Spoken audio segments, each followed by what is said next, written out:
The penthouse in Gangnam was everything their cramped apartment in Yeongdeungpogu was not. Floor-to-ceiling windows that made the city look like a carpet of stars. Rooms, actual separate rooms with doors that closed. A kitchen with appliances Beauty had only seen in magazines. Bathrooms with tubs deep enough to swim in. Space. So much space that when Chitty and Amara first walked in, they stood frozen in the entryway, afraid to move, afraid to touch anything, afraid this was some kind of dream they'd wake up from. "This is temporary," Beauty said firmly, her arms crossed over her chest as she stood in the massive living room that could have fit their entire apartment 3 times over. "Just until we figure things out."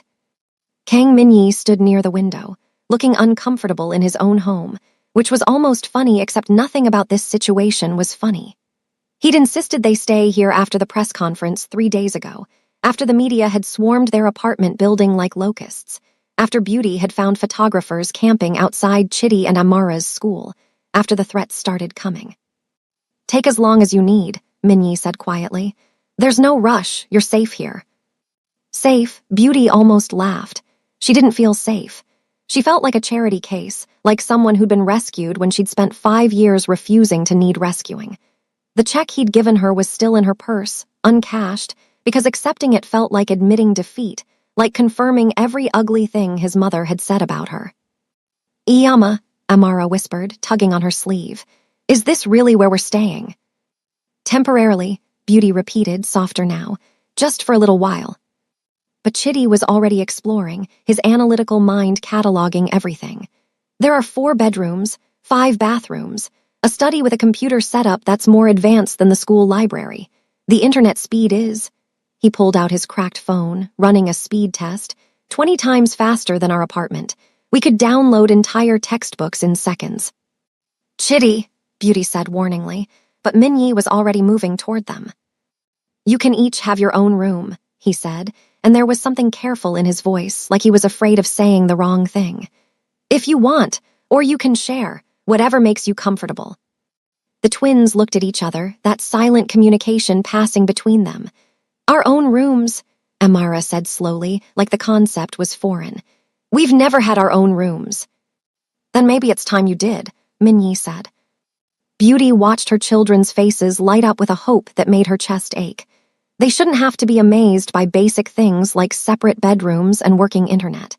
They shouldn't look at a bathtub like it was a luxury instead of a necessity. But they did, because she had failed them, because no matter how hard she worked, it had never been enough. "Can we see them?" Chitty asked, already moving toward the hallway. Minyi led them down the corridor, opening doors. The first room was decorated in soft blues and grays, with a desk by the window, bookshelves waiting to be filled, and a bed that looked like a cloud. The second room was similar but in warm earth tones. Both had computers. Both had space. Both had everything 2 9-year-olds could need. Amara walked into the second room slowly, touching the desk, the chair, the bookshelf, like she was afraid they'd disappear. "This is really for us." "It's yours," Minyi said, "for as long as you need it." Chitty was already at the computer, his fingers flying across the keyboard. "The processing power on this is incredible. I could run complex simulations. We could work on our AI project without the lag we always get at the library." Beauty stood in the doorway, watching her son's excitement, her daughter's wonder, and felt something crack inside her. This was what they deserved. This was what she'd wanted to give them but never could. And now this man, this stranger who was also their father, was giving it to them effortlessly, with money he probably didn't even miss. Welcome to K-Fairytale Stories, besties. Kindly show your encouragement by hitting the like and subscribe button. It would mean a lot to me. "Beauty," Minyi said quietly, appearing beside her. "Can we talk?"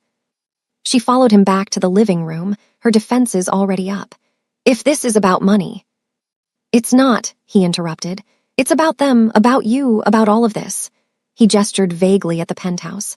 "I know this is uncomfortable, I know you didn't want this, but the media isn't going to stop, not yet, and I can't." His voice cracked slightly. "I can't let them hurt you, any of you, not when I have the means to protect you." "I don't need your protection," Beauty said, but even she could hear how hollow it sounded. "I've been taking care of us for 5 years."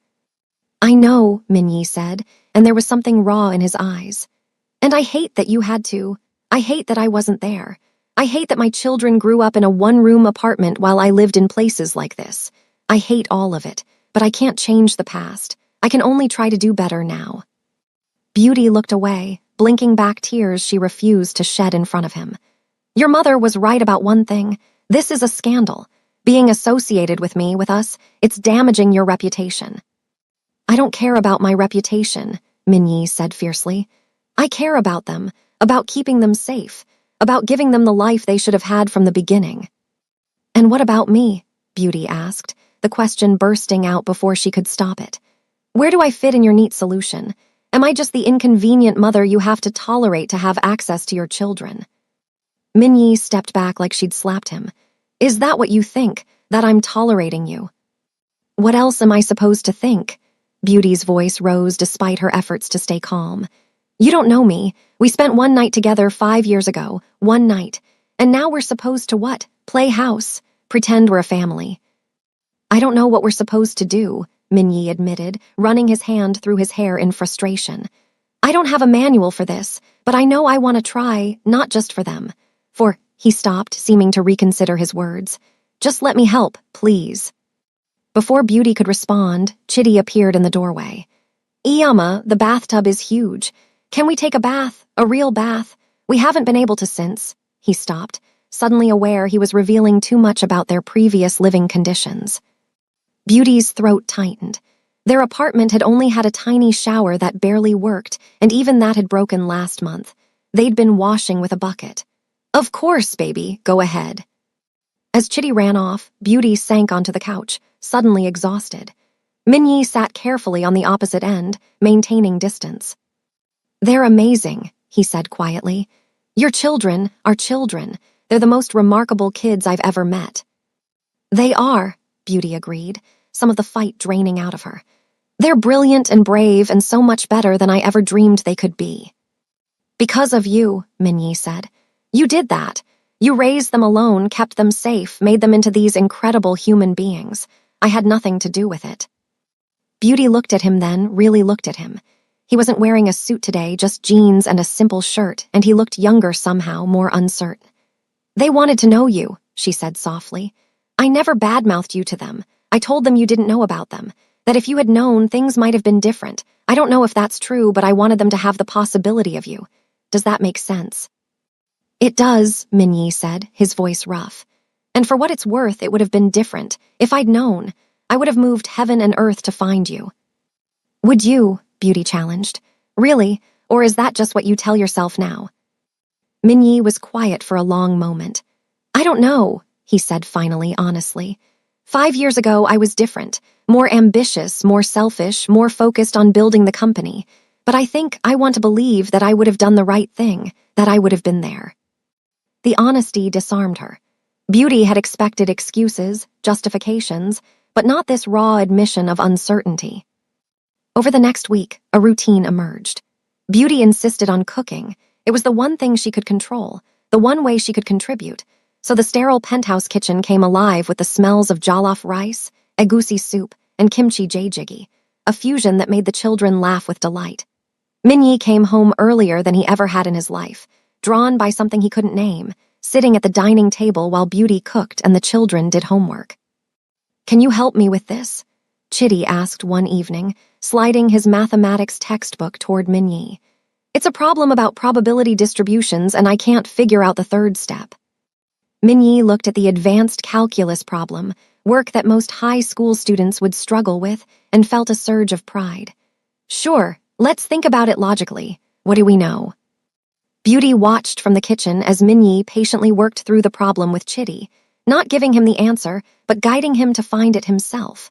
Watched as Amara joined them, asking questions about coding that Minyi answered with enthusiasm. Watched as her children engaged with their father like it was the most natural thing in the world. And she felt something shift inside her, some of the anger and resentment making room for something more complicated. This was what they deserved. This attention, this patience, this easy access to knowledge and resources. Minyi wasn't trying to buy their affection. He was genuinely interested in them, in their minds, in who they were. "Iyama, come sit with us," Amara called, and Beauty found herself joining them at the table, Minyi making room for her without comment. For a moment, they looked like a family, and it terrified her. The peace lasted exactly 9 days. Beauty's phone started buzzing first. Text messages from numbers she didn't recognize, emails flooding her inbox, and then the calls. The offers from tabloid shows wanting interviews. The threats from people who thought she was a gold digger, a schemer, someone who had trapped poor Kang Minyi with her African wiles and foreign children.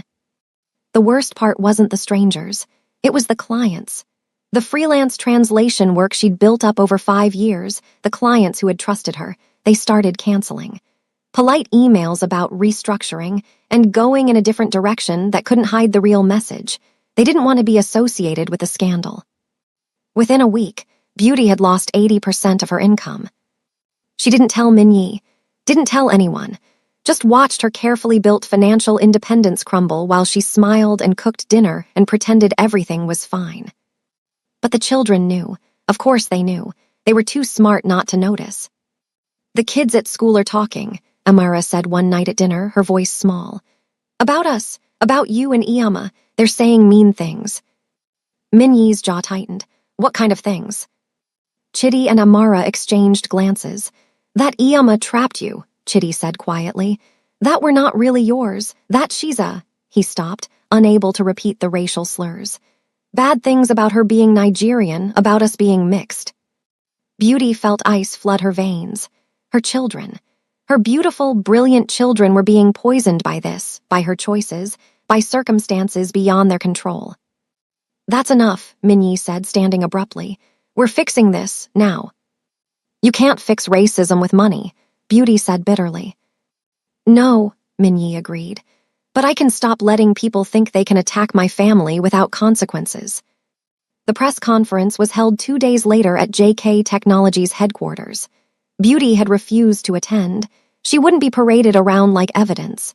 But she watched from the penthouse with the children, their hands clasped tightly in hers. Minyi stood at the podium in a sharp suit, his face that familiar Ice Prince mask, but his eyes burned with something fierce. "I'm here to address the rumors and speculation regarding my personal life," he began. 9 days ago, I was reunited with my children, 9-year-old twins Chidi and Amara, and their mother, Beauty Okonkwo. I want to be absolutely clear about several things. He paused, making eye contact with the cameras. "First, these children are mine. Biologically, legally, and in every way that matters. DNA tests confirm a 99.9% probability of paternity. Anyone suggesting otherwise is not only wrong, but will face legal action for defamation." Beauty's breath caught. He was really doing this, publicly claiming them. "Second," Minyi continued, his voice hardening, "Beauty Okonkwo is not a gold digger, a schemer, or any of the other vile things being said about her. She is a woman who raised our children alone for 5 years after I failed to maintain contact following our brief relationship. She never asked me for money. She never sought me out. Our children found me on their own initiative. Beauty has worked tirelessly to provide for them, often holding 2 jobs, facing discrimination and hardship in a country that wasn't always welcoming to her. She is one of the strongest, most capable people I've ever met, and she deserves respect, not harassment." On the screen, Minyi's expression softened slightly. "Third, regarding the questions about my previously reported infertility, yes. I was diagnosed with a condition that made natural conception extremely unlikely. My children's existence is, medically speaking, miraculous, but miracles happen. Science isn't always absolute, and I'm grateful beyond words for this impossible gift." He leaned forward, his voice dropping but somehow more powerful. "Finally, to the media outlets and individuals who have been harassing Beauty, who have been targeting our children at their school, who have been sending threats and spreading lies, I'm putting you on notice. I have retained the best legal team in Korea. Every defamatory article, every threatening message, every invasion of privacy will be documented and prosecuted to the fullest extent of the law. My children deserve to grow up in peace. Their mother deserves to live without fear, and I will use every resource at my disposal to ensure that happens." He straightened, buttoning his jacket. "I won't be taking questions. This statement stands as the complete truth. Anyone who continues to spread false narratives will hear from my lawyers. Thank you." As he walked away from the podium, ignoring the shouted questions, Beauty found tears streaming down her face. Amara wrapped her arms around her mother's waist. "He meant it," she whispered. "He really meant it." "Yeah," Beauty managed, her voice breaking. "He did." The press conference helped. Public opinion began to shift, at least in some quarters. The most reputable news outlets stopped referring to Beauty as the mystery woman and started using her name with respect. Some of the hate mail stopped. Some. But the damage at the children's school was done.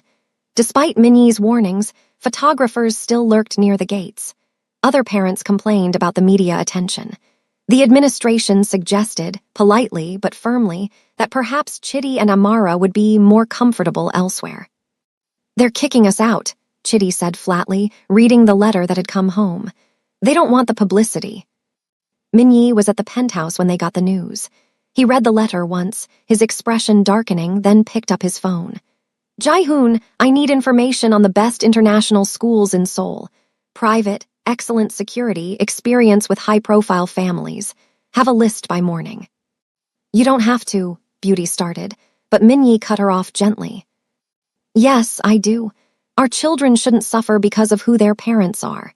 They deserve the best education available in an environment where they're protected and valued."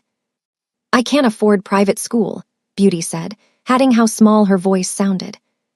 "You don't have to," Minnie said simply. "I do. They're my children too. Let me do this, please." Beauty wanted to argue, wanted to maintain her independence, but she was so tired. Tired of fighting, tired of struggling, tired of watching her children pay for circumstances they didn't create. "Okay," she whispered. "Okay." Seoul International Academy was everything their previous school wasn't. Manicured grounds, state-of-the-art facilities, small class sizes, and security that rivaled a presidential residence. More importantly, half the students came from high-profile families, diplomats, celebrities, corporate executives. Scandal wasn't shocking here. It was Tuesday. Chitty and Amara thrived immediately. Within a month, Chitty had joined the robotics team and was already leading projects. Amara discovered a talent for debate and had made the varsity team despite being younger than everyone else. They came home excited about classes, about friends, about opportunities that had never existed at their old school. "I got accepted to the Advanced AI Research Group," Chitty announced one evening, his eyes shining. "There are only 10 students in the whole school. We're going to compete nationally next spring." "That's amazing, baby," Beauty said, pulling him into a hug. "And I won my first tournament," Amara added. "Chess, I beat a 12th grader in the finals." Minnie, who had started joining them for dinner most nights, grinned. "I'm not surprised. You're both incredible." Watching her children blossom with resources and opportunity, Beauty should have felt happy. And she did. But underneath the happiness was a growing frustration that gnawed at her constantly. She had no income. The freelance work had dried up completely.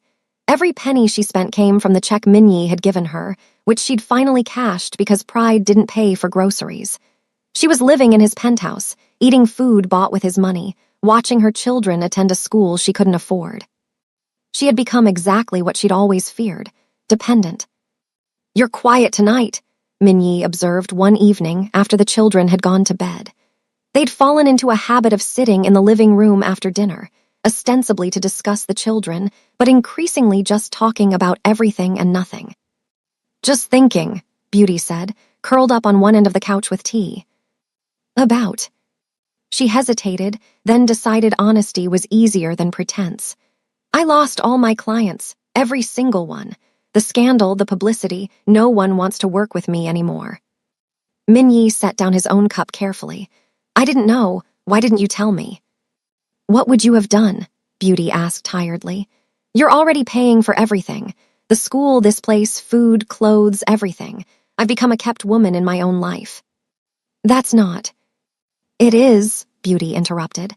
"I appreciate everything you've done, for the children especially, but I need to work. I need to contribute. I need to be more than just the mother of your children." Minnie was quiet for a long moment. "What if you worked for me?" Beauty blinked. "What?" "JK Technologies is expanding into African markets," Minnie said, leaning forward.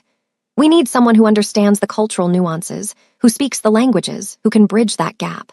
You're fluent in English, Igbo, Korean, and from what the kids said, you're learning Mandarin too. You have translation experience, cultural knowledge, and you're brilliant. I've seen it in how you've raised Chitty and Amara. You're offering me a job, Beauty said slowly, at your company. I'm offering you a position that needs filling, Minyi corrected. Yes, you're the mother of my children, but you're also qualified. Overqualified, actually. And it would be a real job with a real salary, not charity. You'd have your own office, your own projects, your own team. You'd be contributing to the company's expansion in a meaningful way. Beauty studied him, looking for pity or obligation, but found only sincerity. You're serious. Completely, think about it. You don't have to decide now. But Beauty, he hesitated, then continued, you're not just the mother of my children. You're an intelligent, capable woman who deserves to use her skills. Let me help you do that. Not because I owe you, because it's good business, and because I think you'd be exceptional at it. For the first time in weeks, Beauty felt something loosen in her chest. Hope, maybe, or possibility. I'll think about it, she said quietly. That's all I ask. Later that night, after Minyi had left and the penthouse was quiet, Beauty stood at the window looking out at Seoul. The city glittered below her, full of lights and life and possibilities she was only beginning to imagine. Behind her, in their separate rooms with their computers and books and space to grow, her children slept peacefully, safe and secure for the first time in their lives. And somewhere in this complicated, messy, unexpected situation, Beauty realized something had shifted. She wasn't sure when it had happened. Maybe during those dinners when Minyi patiently helped with homework. Maybe when he'd stood at that podium and defended her to the world. Maybe in the quiet moments when he looked at their children with such obvious love and wonder. But somewhere along the way, Kang Minyi had stopped being the stranger who had abandoned her and started becoming something else. Not quite a partner, not yet, but maybe, possibly with time. Her phone buzzed. A text from Minyi. Forgot to mention, Jaehoon is sending over information about the position tomorrow. No pressure, but I hope you'll consider it.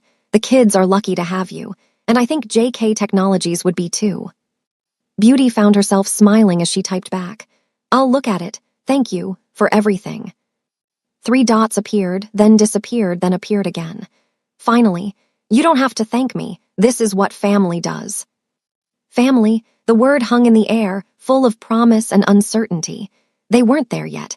There was still so much to figure out, so many conversations to have, so many obstacles to overcome. His mother still hated her. The public scrutiny hadn't disappeared entirely. The children were thriving, but they were also navigating a new world with new pressures.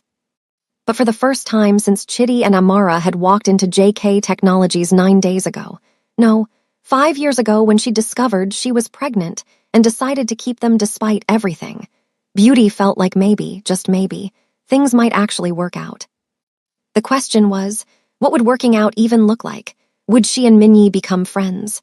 Co-parents with separate lives? Something more? And what about his mother who had made her position clear? What about the public scrutiny that hadn't entirely faded? What about the children who were watching and learning and forming their own opinions about what family meant? As Beauty finally climbed into the guest room bed, luxurious, comfortable, and yet somehow still foreign, she couldn't shake the feeling that they were all standing at a crossroads. The press conference had bought them breathing room, but it hadn't solved everything. Minyi's job offer was generous, but would working together complicate things further or help them find their footing? And underneath all of it, underneath the practical concerns and the daily logistics of their new life, was the question no one was asking out loud. What happened when gratitude and proximity started feeling like something else? When the man who had been a stranger became someone she looked forward to seeing every evening? When his dedication to their children made her remember the man she'd met 5 years ago, the one who had made her laugh and feel seen before disappearing from her life? Outside, Seoul continued its endless nighttime rhythm, and inside the penthouse, a new family was slowly, uncertainly, courageously taking shape. But the real test was still to come. And Beauty couldn't shake the feeling that everything they'd built so far was fragile, temporary, one wrong move away from shattering completely. Would Minyi's commitment last when the novelty wore off? Would his mother escalate her opposition? Would Beauty find her independence again or lose herself in the process? And most importantly, would the children, brilliant, perceptive Chitty and Amara, emerge from this transformation unscathed, or would they pay the price for their parents' complicated history? Only time would tell, but tonight, for now, they were together. Safe, fed, warm, and maybe, just maybe, that was enough of a foundation to build on. Or maybe it was just the calm before an even bigger storm.